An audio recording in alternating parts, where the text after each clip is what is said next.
那讲到台北市即马咧拼规划建筑翻新，市长周万安今宣布都经5+2的行政策，讲要针对防灾型的都市更新专案、甲整建的专案计划，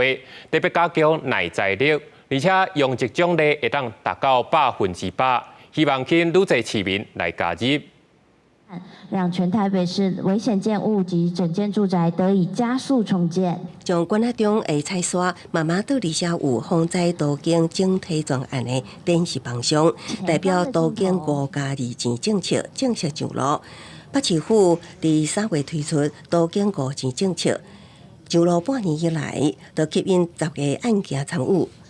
初三各加2字，针对防灾型都市更新专案、甲整建主体专案计划，加强厝的耐灾力。多出2件，主要就是针对防灾型都更以及整灾专案，所以我们会透过包括增加容积、奖励，还有我们加快整个审议的速度，甚至透过强制拆除的手段，来加速整个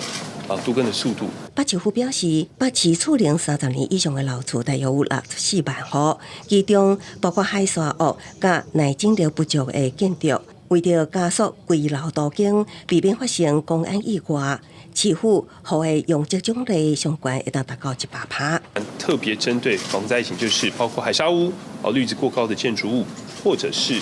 防震系数不足的这些建筑物，我们希望站在一个维护市民朋友居住安全的角度来推动都市更新。有一些4、5层楼的那个房子比较老旧，它其实需要做一些结构的一个补强跟处理。那所以这个部分大概是我们觉得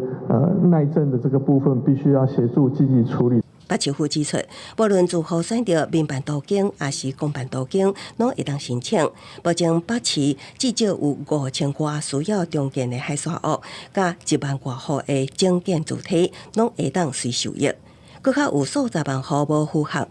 现代耐震标准的建筑，有得到终身的机会。记者综合报道。